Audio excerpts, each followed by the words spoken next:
This is Waugh South, LLC versus United Food and Commercial Workers Local Union.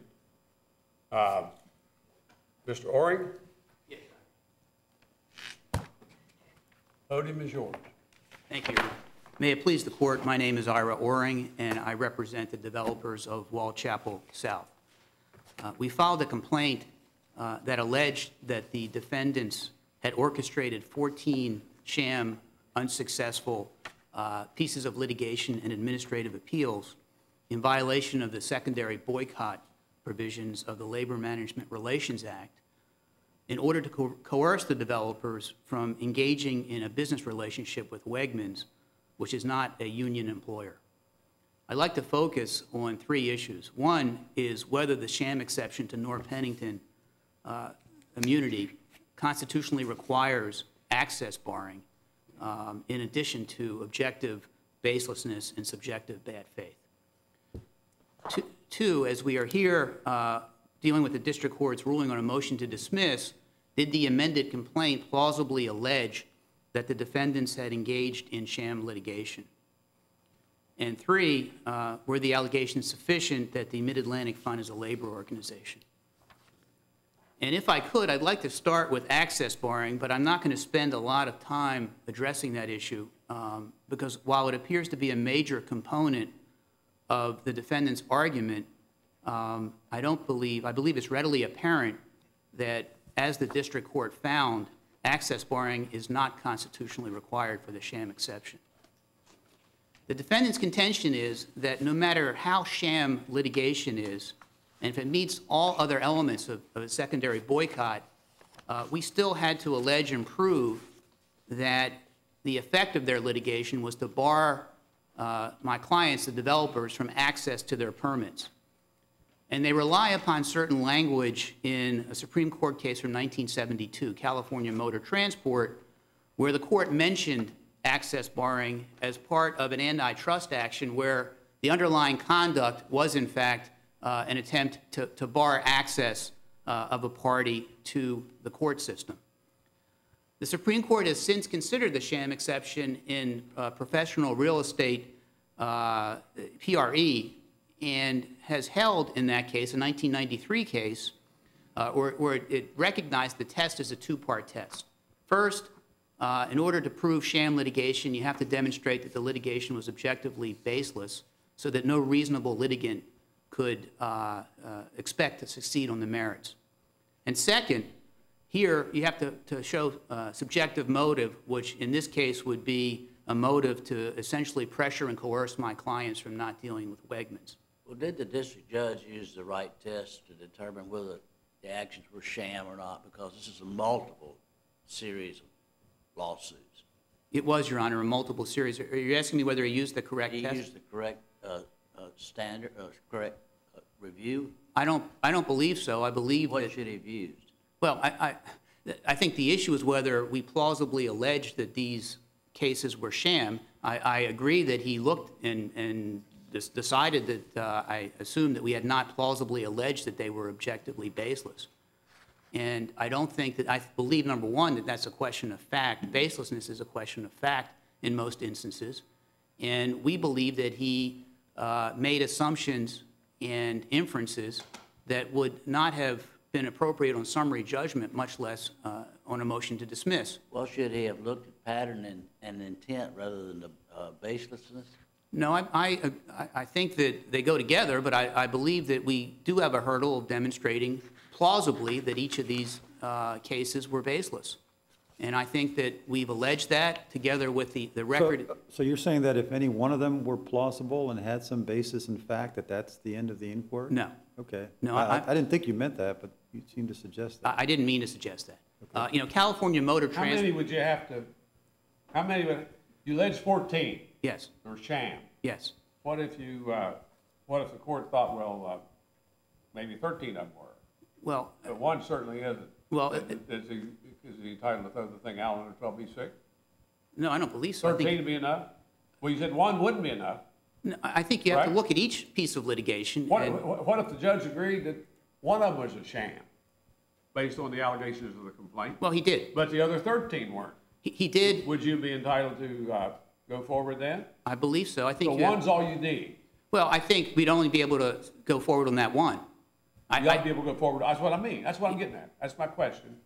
You're not hanging your hat on having made sufficient allegations that all 14 are sham Correct. litigation, that you'd say one or more. Is that what you'd say? I would say that. One or more. Half of them, you'd say that's enough. Well, I think that, no, I guess I want to be clear that what my position is. I understand you're not giving anything up here. No, I think that if I prove 5 of them are sham, that the case should proceed on those 5. If I allege that properly that 8 of them are sham, I think I can proceed on the 8. I understand, but Judge Floyd makes a good point.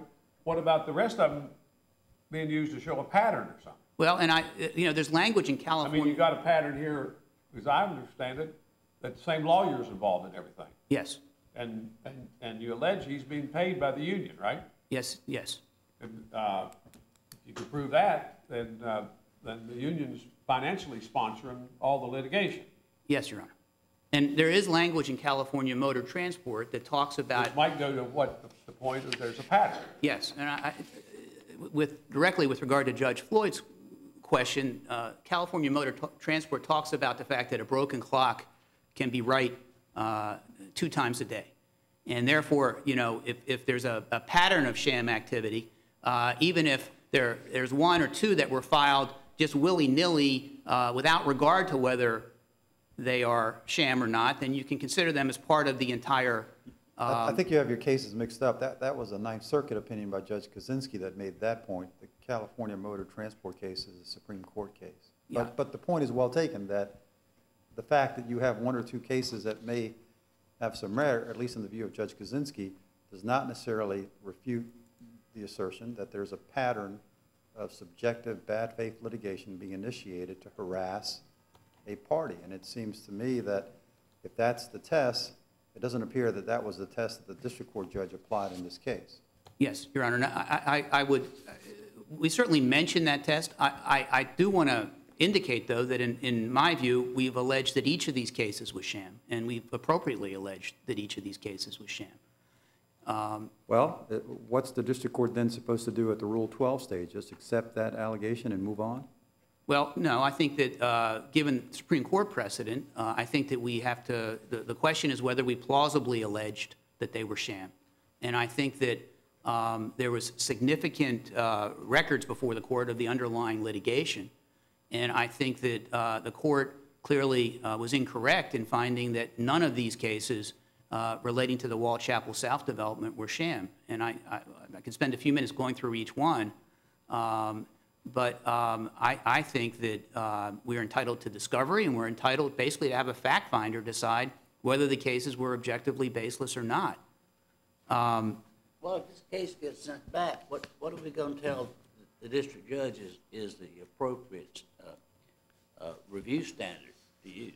Well, I would say that if there is a pattern of sham, of a repeated litigation filed without regard to whether the cases are have merit or not, and are done for the purpose of harassment, and there's a demonstration that at least the majority of them are. How are you going to prove that it was done for purposes of harassment? You don't expect to get any direct evidence of it. Well, You're going to have to prove it by circumstantial evidence. I will have to prove it by circumstantial evidence. Which would go to the pattern and the practice and that kind of thing. Like it'd be like a 404B case.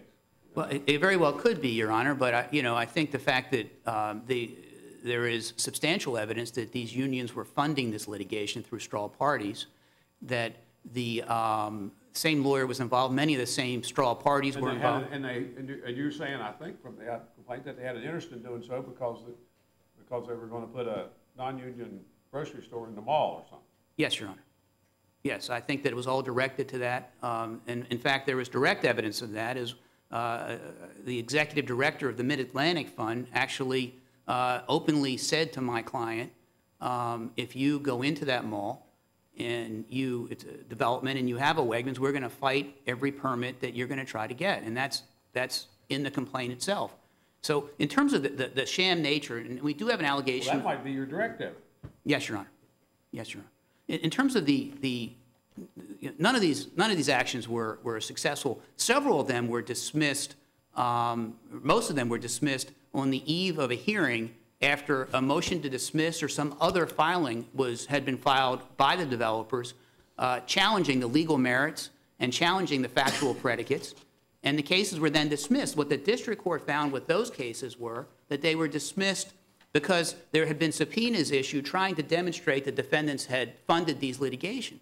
But the fact that they were voluntarily dismissed does not in and of itself show that they were sham. But what it does show is when they're dismissed without having any response filed to these cases, and when they're dismissed after legal arguments are raised, we're entitled, I think, to have the inference in our favor, at least at this point in the proceedings, where all we've done is file the complaint and haven't had an opportunity for discovery, that they were dismissed based upon a realization that the relief that was being sought was not obtainable. For instance, the judge, on some of them, the judge said they got a benefit out of the filing. The defendants got a benefit out of the filings, Your Honor? Yes, Your Honor. Let me talk about yes. Something of what they wanted. And let me address those specifically. I think one of those related to the declaratory judgment filed in connection with TIF financing. TIF was financing by the county. It was integral to my client's ability to obtain private financing.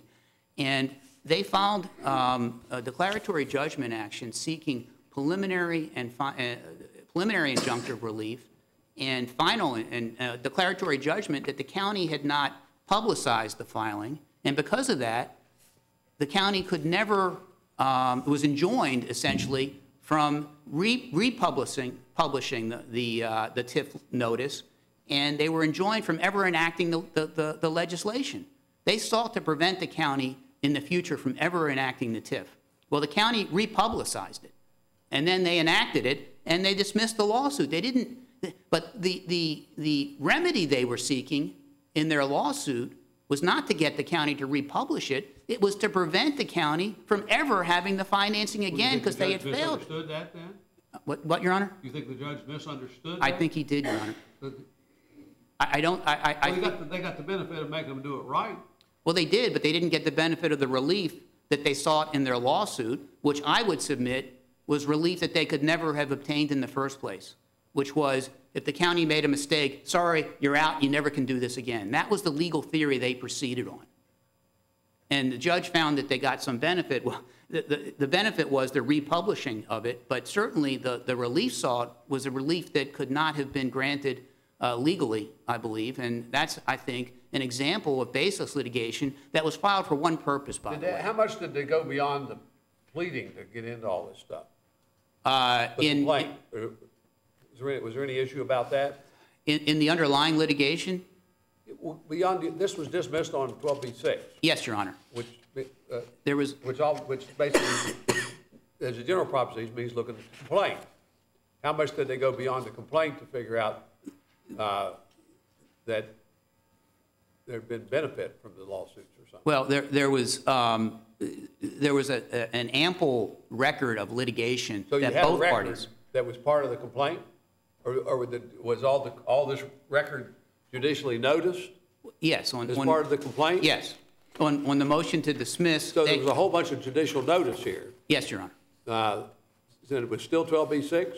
It wasn't summary judgment. No, it was 12b-6. We never got past 12b-6, Your Honor. Were these all these other records made to exhibits to the complaint? Yes, Your Honor. They were. Well, I'm sorry. They were not made exhibits to the complaint. They were exhibits to the motion to dismiss and the opposition to the motion to dismiss. So you went beyond the pleading, but you say it's still a 12b-6. Because I think they said it's still a 12b-6, so you're not complaining about it. Yeah. The court. We're sensitive to the 12b-6 things around here.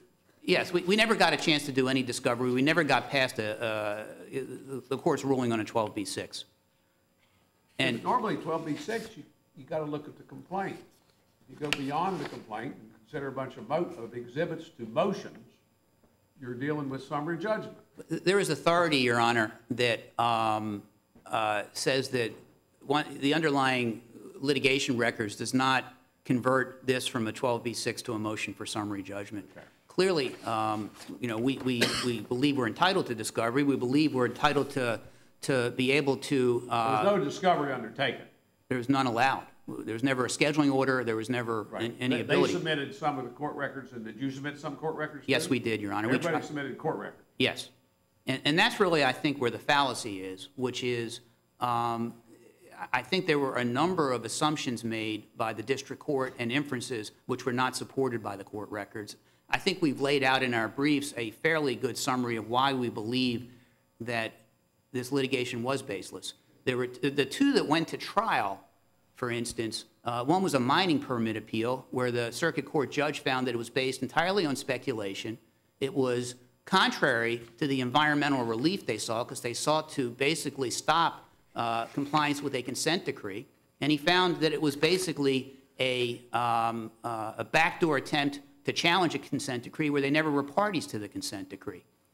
They raised the same issues in a Second Circuit Court action that the court dismissed on a motion to dismiss, finding that there had been no evidence that my client had created a nuisance, finding that the objectives were to do an end run around the administrative process. So we believe that there, in fact, was baselessness and it was adequately pled. Before you sit down, can I just ask you to go back to Judge Floyd's question about what do we tell the district judge if we send this case back? You seem to be, I think you said both things. First, you said you apply this two-part test, baselessness and subjective motivation, but then you started talking about the test with respect to a pattern of litigation. Those two seem to me to be mutually exclusive. You can't have, you have to pick one.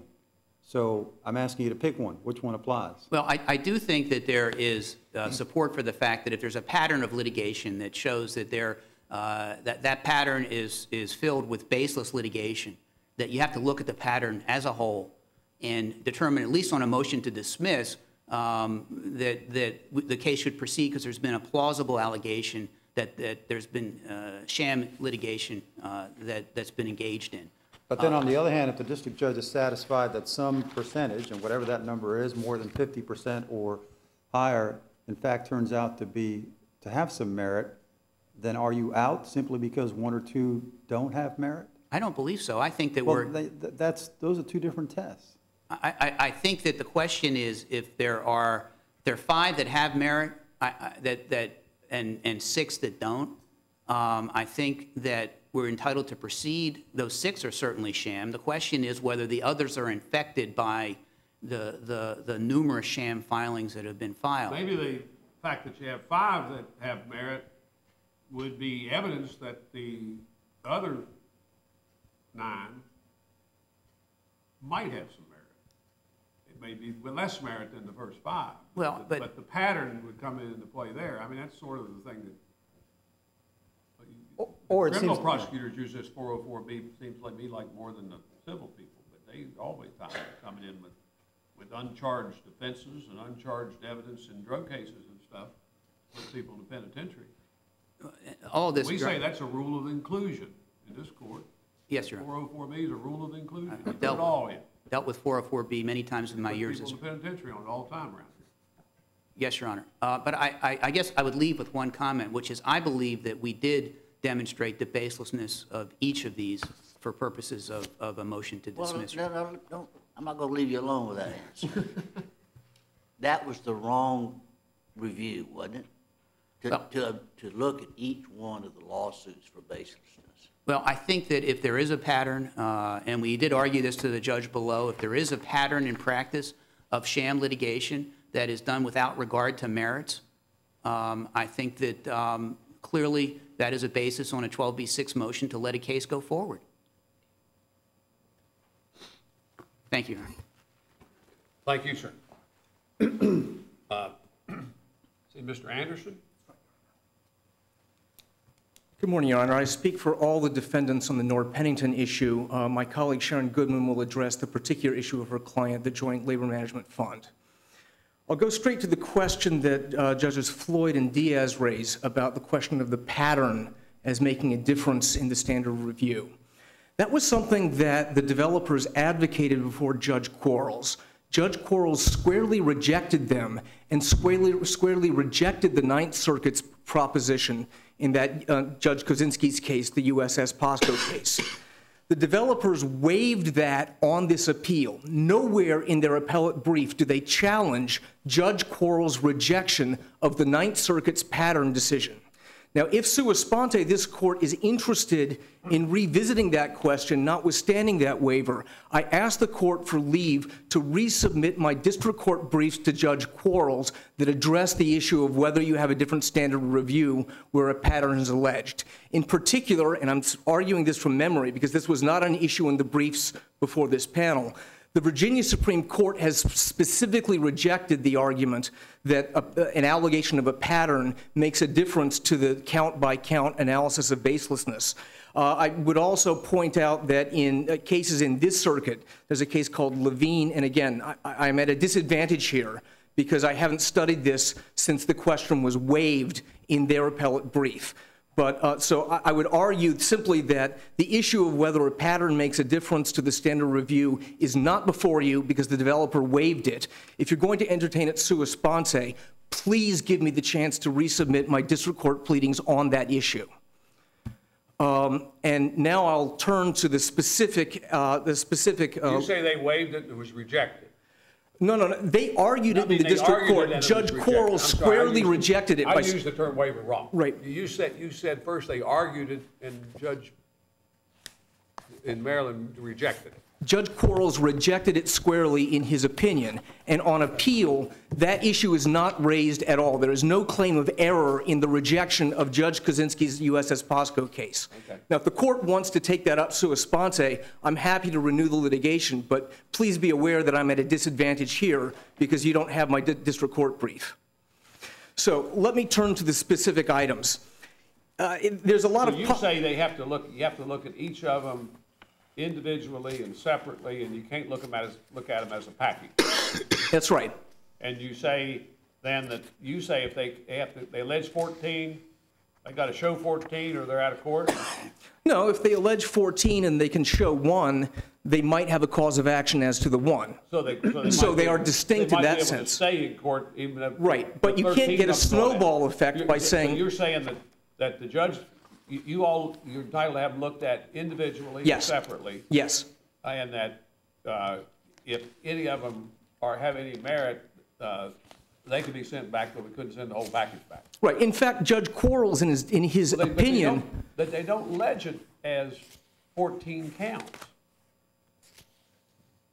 do they? If this complaint. They allege what they are. How many counts are there in the complaint? That's right. And we're still entitled to a baselessness review on each one separately, correct? Baselessness review on each of the 14. Right. But they allege them as one claim. Well, Judge Quarles found that they weren't entitled to lump them all together and get an impressionistic baselessness judgment on that basis. And that, as I say, that... Well, maybe he was wrong on that. Yeah, but the developer waived that on this appeal. If you're going to take it up sua sponte, please let me file my district court briefs with this court that address that issue directly. So, turning to the specific cases. The first one is an August 2008 motion to rescind zoning.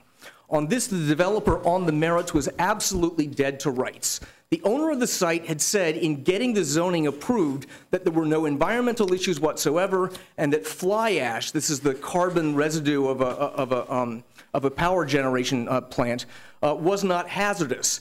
But a year later, the owner entered into a consent decree that provided for $1 million in penalties that set forth that they had done studies prior to the point they made those representations to the zoning board that showed that they knew very well that there was an environmental problem. The only issue in this case is whether the opponents mustered parties withstanding. And the issue there was whether, for example, the union president, who was the first party, counted because he rented his residence rather than owning it in fee simple. There were other neighbors where the issue was, were they close enough to count as abutters? Were they 2 blocks away or were they 100 feet away? And that claim got dismissed 6 days after the county filed a motion to dismiss. But something to remember here is that This motion is filed against the county. It's not filed against the developer. It's obviously a permit or a zoning classification in which But it's to attack their zoning, their ability to build a shopping center. Well, it's seeking right? review of a government action in which the developer was interested. That's But they're right. the real party in interest. Oh, absolutely, and they had a right to intervene. And The you point, had the same lawyer did all this stuff, that's right. according to the complaint. The same lawyer is representing the same objectors. That's correct. The same lawyers representing all of it, and they say that they allege that the union's paying the lawyer. Yeah, that's right. All right, well, then that's saying that there's a pattern? No, there's not. Hiring the same lawyer to do all this stuff, and the union's paying it. Right, I mean, but that's on its face. it looks like assuming, a pattern to right, me. but there is nothing illicit. It's a series. There of is events. nothing illicit about supporting Well, there might not litigation. be anything illicit. Right. But they say there is in their complaint. And the question is whether they're entitled to go forward on that, or whether it's subject to a 12B6 dismissal, which you prevailed on below. Right, The question and by the way, to answer your is whether question- you can prevail on it up here. To answer your But question about they allege the- on appeal, they come up here and argue that they had the same lawyer, the union's paying it, and they're just fighting this tooth and nail to keep from building this mall, because they don't want the grocery store up there that's non-union. Your Honor, I that must would say I must that go was straight not. then to the question about access barring. This is a federalized sanctions hearing. They admit on page 50. Federalized what? Sanctions hearing. That's what they're trying to use the sham exception to do, to federalize the state law of sanctions. They admit at page 15 of their reply brief, the developers admit that, that these objections did not delay the project. That is, the objections did not obstruct their access to the permitting process and did not obstruct their ability to use the permits once they got them. And that's for a reason. It has nothing to do with the good faith of the objectors. It's because Maryland law forbids that outcome. Maryland law provides that if you file an objection or a petition for review or administrative appeal, you may be heard, but you impose no stay or lis pedens or attachment or automatic coercive restraint against the developer in the meantime. Now, you say this is a federalized sanction process, but if the party who is allegedly behind the series of lawsuits is not a party to the litigation, then what good are sanctions in that context? Under Maryland law, you can go after the undisclosed principal who's behind the defendant in a judgment. In other words, if they had filed the sanctions motion the way they could have and should have, to say that we've been afflicted, we've had to spend attorney's fees dealing with frivolous positions in a lawsuit, and the lawyer who it's alleged was having all of his fees and costs paid by the union said, I'm judgment proof, I refuse to pay you, they could at that point have gone after the undisclosed principal. And I have a case citation for you on that. Well, I guess we'll hear from opposing counsel about that, but the whole notion of this doctrine and being able to allege damages for sham litigation is precisely that. Those are not inconsistent. Why should those remedies be inconsistent? They're both, they seem to be complementary if, in fact, the claim can be made out. Because the origin of the sham exception comes from California Motor Transport, where the allegation is that the objections are keeping, in this case, the developer from getting access to its own First Amendment petitioning. That you can't even get a permit. If you get a permit, you're not allowed to use it because of objections that are filed, and those objections have a restraining effect, notwithstanding the fact that they're allegedly baseless. Well, doesn't litigation have a restraining effect on virtually all commercial activity? I mean, None whatsoever. Well, no developer in his right mind is going to proceed under the threat of litigation until he can clear all of those cases from the deck. No, but that contradicts the allegation of baselessness. If no reasonable person would look at these objections and think that they had any chance of prevailing, which is what they must allege, then there's no rational reason why a developer would slow up its use of the permit because it knows what the outcome of that proceeding is going to be. Do you think lenders who finance projects care about the, I mean, they do care ultimately about the merits of the litigation, but it's the very existence of litigation which breeds uncertainty into the entire process. And isn't that the very kind of activity that this doctrine is intended to prevent? Well, it's only intended to prevent it to the extent that you have I mean, it's got to be more than subjective bad faith in the sense that you want to oppose the agenda of the developers. It's got to be a subjective bad faith to use the machinery of the legal process as a weapon in and of itself. And if the only weapon that's identified here is the fact that the developers spend attorney's fees to voluntarily intervene in litigation that the government is defending anyway, then what you have is the federalization of sanctions litigation. That's exactly right. You have federal courts taking over the job of deciding what is and is not permitted under Maryland land use law. And this is an issue on which the federal courts don't have subject matter jurisdiction in the first instance. Exhaustion principle that they can't come to the federal court unless they go to all their remedies in the Maryland courts? That's right. That's the rule. Even if the Title 29 says they. Title 29 says nothing about litigation. It only speaks to coercion. Coercion, right? And they say the litigation is a means the means of coercion. Right. Sham litigation is the means of coercion, and we got 14 of them here. But even under the whole thing up litigation, and you want to stop it or slow it down or whatever you want to do. Your Honor, and you say it's subjective bad faith. I mean, that's the hardest thing to ever determine. Without getting a fact finder involved. Right, but it's subjective bad faith to abuse process. And the Maryland Court of Appeals would not consider. That's the ultimate fact question, is subjective bad faith. What was in your mind? But as a matter of law. What was in the mind when they hired that lawyer and had him bring all those administrative claims and lawsuits? I mean, you normally need a jury to decide that kind of stuff, unless it's agreed upon. Not if, under Maryland law, the filing of these objections is deemed not to be an abusive process as a matter of law, because there's no interim restraint.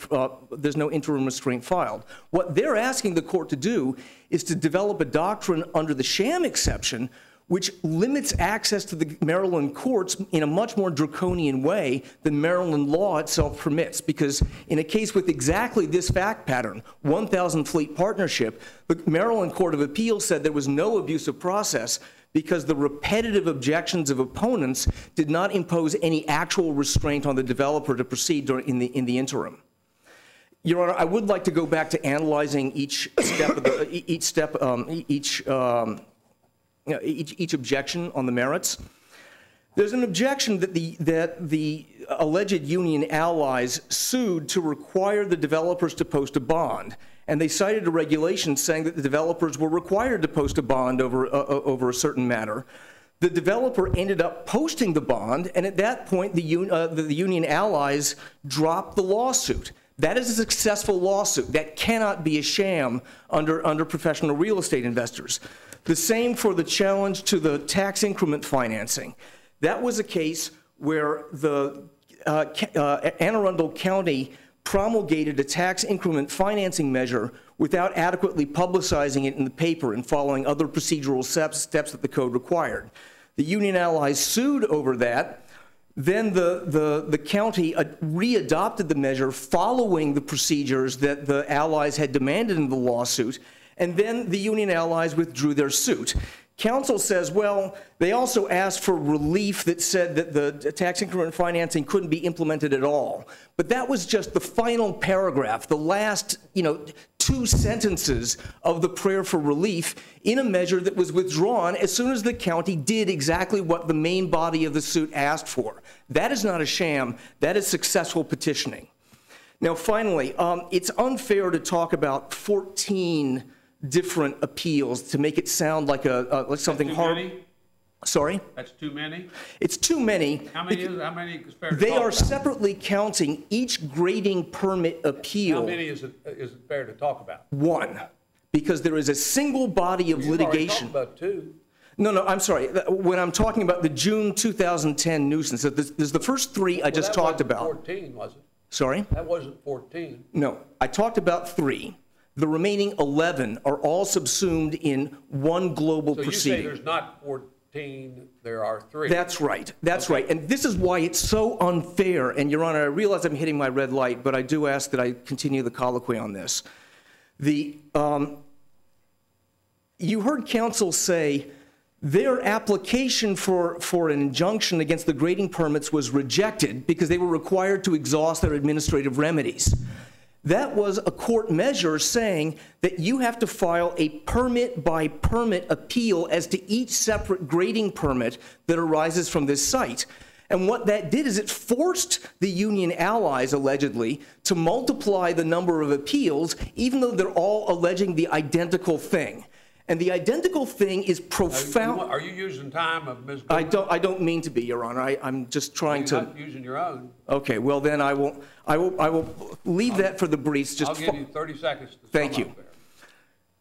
All of the appeals that are jumbled together as the remaining 11, minus the 3 I just talked about, are fundamentally based on arguments that come from expert testimony by the chairman of the Johns Hopkins Geology Department. His name is John Bower, who put out an expert report saying that fly ash remediation at this project is inadequate, and the Maryland Department of the Environment is not doing. Record? Sorry, that is in the record. So that's part, well, you all did go put a lot of stuff in here for a 12. Right, and it came in without objection. So even if you interpret that to be more than just 12b6 incorporation of court records, and you understand that to be a Rule 56, if it comes in without objection, there's no prejudice, and you can affirm on that basis. But the head of the Johns Hopkins Geology Department gave expert testimony that supports each one of the admittedly identical grading appeals, but they were filed repetitively because the developers got the court to tell us we had to file a separate grading appeal as to each separate each separate item. It all flows from the same basic idea that the Maryland Department of the Environment is not doing a good enough job on remediation. The state court didn't agree with that, but the head of the Johns Hopkins Geology Department said that they said so. And that renders the objection not a sham. That is reasonably based such that it meets the very low standard that the Supreme Court set out in professional real estate investors. And I thank the court for its time. Ms. Goodman?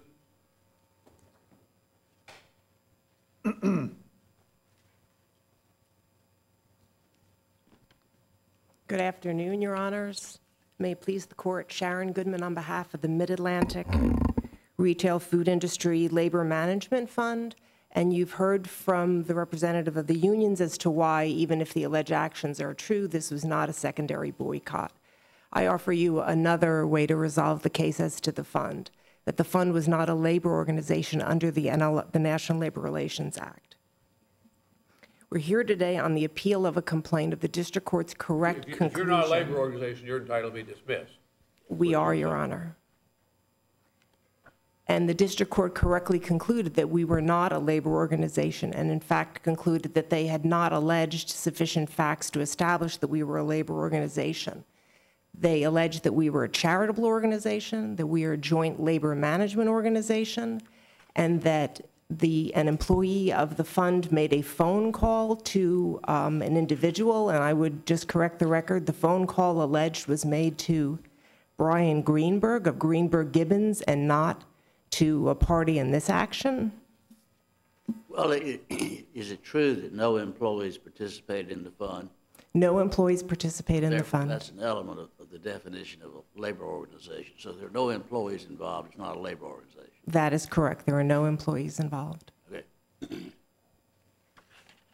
And under the standard that you've established under the NLRA, under Peninsula Hospital and EFCO Corporation, in order to establish the fund as a labor organization, you need to establish that there is to bring a pattern again, a pattern or practice and a bilateral mechanism for employees to make proposals and for the employer or the management to react to those proposals.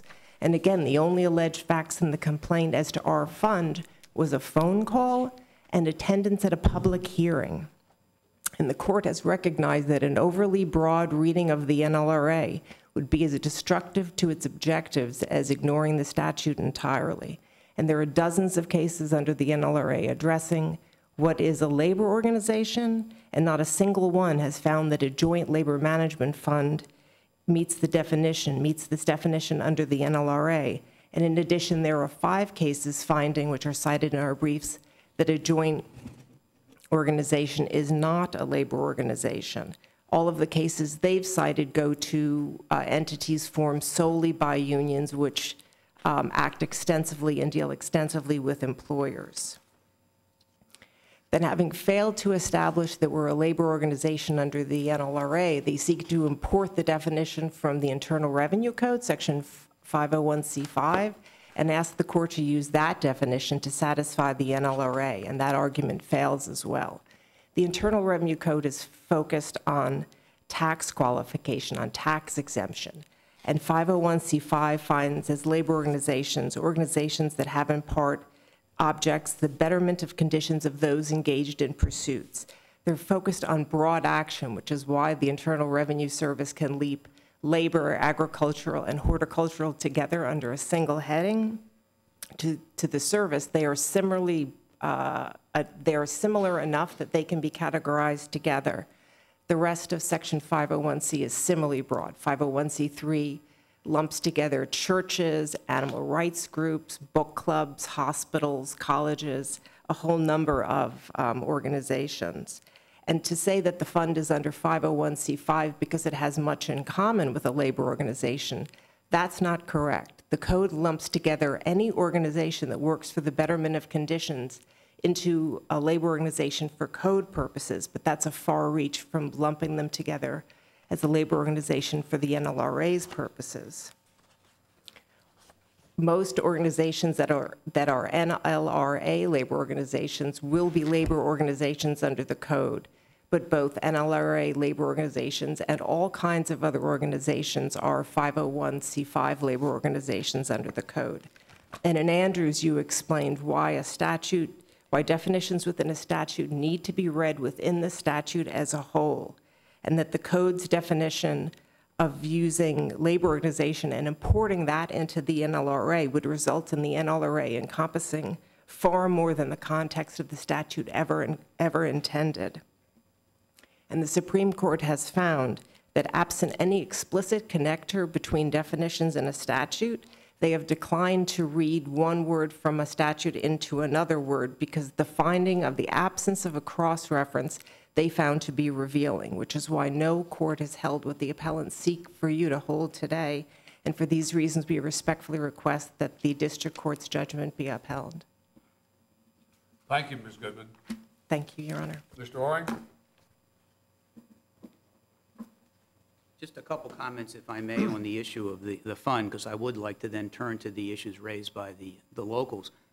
We did allege that there are employees that are part of the fund because the fund is comprised of 4 trustees, one from each of the local unions, one from Giant Supermarket, and one from another supermarket chain, which I cannot recall at this point. But clearly there are 2 employees that are part of the fund, they're trustees of the fund. We cited a couple of NRB cases which say that engaging in secondary boycott activity is an effort to organize. And we believe that that is directly applicable to here, where the fund was alleged to have been involved in all of this activity. And we believe that they engaged in organizational efforts which carry it within to the definition of a labor organization. Well, if it's true that you didn't raise on appeal the pattern argument, and you relied on Judge Quarles' sham analysis, how do we give you relief? Well, your colleague says you wait. Well, we've certainly appealed Judge Quarles' dismissal, and I'm not quite sure. I mean, what we've alleged is that Judge Quarles' analysis was incorrect because he found that there's no baselessness, and he found that as a matter of law. And we believe that each of these matters that we proved, we alleged appropriately there was baselessness. So they never asserted that somehow these had to be set out in separate counts. There's no argument that it was multiplicitous. We alleged one cause of action, and I think that to the extent that the court, if the court found that 5 of them were baseless, I think we're entitled to at least proceed on those 5 that are baseless. Well, I guess what Judge Floyd is suggesting is that if we were inclined to remand this case on the notion that the district court incorrectly refused to apply the pattern test, can we do that, given that you haven't raised that affirmatively in your brief as an error? I don't think that we certainly don't think we've waived it. I don't think that you have to raise every issue in your brief that you're going to assert. We certainly appealed his decision dismissing the case on a motion to dismiss. So I think it places squarely in front of this court the appropriate standard. And the mere fact that we didn't incorporate baselessness, I don't think it constitutes a waiver. It's one of we certainly argued it below. And Did you argue it on appeal?